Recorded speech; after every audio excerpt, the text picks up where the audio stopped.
Welcome back to The Explainer. Today we're opening up a really fascinating chapter, all about transforming those empty, underutilized urban concrete spaces into thriving green havens. We're going to dive right into the science and art of rooftop gardening together. Let's get into it. Now, you might be looking at a tiny concrete balcony and thinking, you know what, it's just not worth the effort. But check out this number, 10. According to our source chapter, just one single square meter of rooftop space can yield an astonishing 10 kilograms of vegetables a year. 10 kilograms! That's from a space literally the size of a large doormat. It's a real game changer. Because, right, we're not just talking about throwing a couple of sad tomato plants on a bare roof. Look at this fully realized garden. Notice the trees, the shaded paths, those heavy containers. It's like a giant puzzle coming together to create this cooling, relaxing space. It connects us right back with nature, providing a living habitat smack in the middle of the city grid. So to get from a bare roof to that lush oasis, our blueprint today covers why build rooftop gardens, designing your green space, soil, seeds, and sowing, watering and pest control, and finally, harvesting your yield. Starting with part 1, why build rooftop gardens, the environmental benefits. So why bother hauling heavy soil all the way up the stairs in the first place? Well, as we walk through these benefits, it becomes pretty clear that we aren't just growing food here. We're actually engineering a better microclimate for our buildings. Rooftop gardens literally cool down the building's temperature. They reduce urban air pollution. They create these relaxing, happy spaces, reduce our dependence on store-bought produce, and provide a much-needed habitat for diverse animals like birds and pollinators. It's absolutely a win for you and a win for the ecology.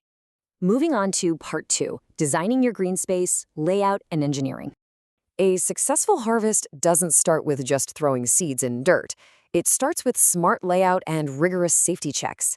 Function is everything here. Notice how these pots are strategically grouped around the edges and in the center?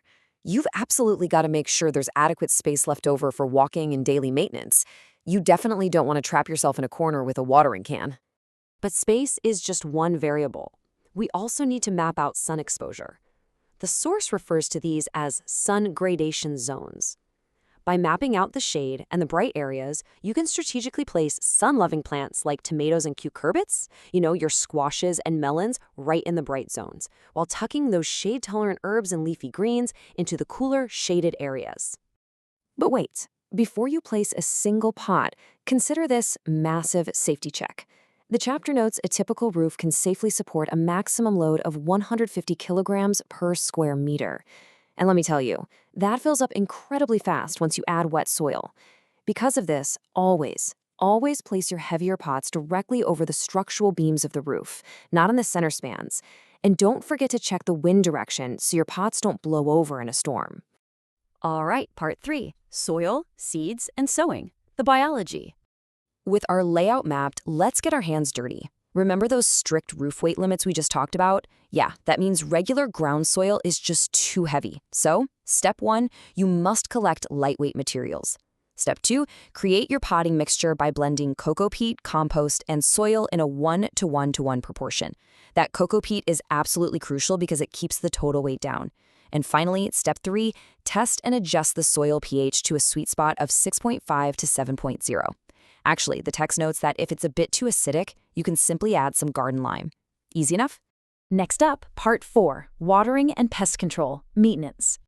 So the seeds are securely planted in our lightweight mix, but now we actually have to keep them alive. Let's pause for a second to ask a really critical question. How much water does your garden really need? It's not as simple as just soaking them every day. You see, unlike natural ground soil where excess water can percolate deep down into the earth, closed pots on a roof don't let water escape easily. If you overwater, you risk total root suffocation. To prevent that, the source clearly defines this concept: water holding capacity, or WHC. Basically, this is the maximum amount of water that your specific potting mixture can hold before becoming completely saturated.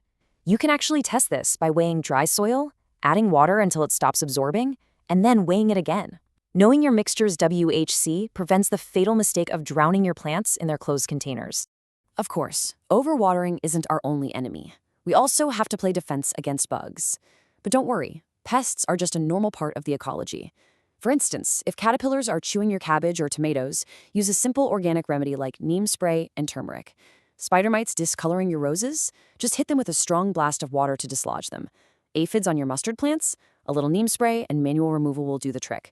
It's simple, effective, and completely organic. Finally, part 5, harvesting your yield, the reward. We've designed, we've planted, and we've protected. Now, this is the moment we get to enjoy the literal fruits of our labor. But harvesting actually requires a gentle touch. Notice how carefully these students are tending to their rooftop grow bags. Because rooftop gardens produce highly concentrated, valuable quantities, we need to use simple tools like scissors or pruning shears gently. Pulling the produce by hand can uproot and severely damage the whole plant, and we definitely don't want that. And the process doesn't just end the second you clip the vegetable. Proper post-harvest care is the final, crucial step to maximizing the value of your rooftop crop. Take leafy greens like spinach. You wash it, dry it thoroughly, and store it in an airtight container in the fridge. But for tomatoes, keep them right at room temperature until they're fully ripe. So we've seen how empty concrete can become a vibrant, cooling ecosystem that actually feeds you. I want to leave you with this thought. What could you grow in your own 1 square meter? I highly challenge you to look at your balconies, your patios, and your rooftops differently today. The blueprint is right there in front of you. Thanks for diving into this explainer with me, and I hope you're feeling inspired to start planting.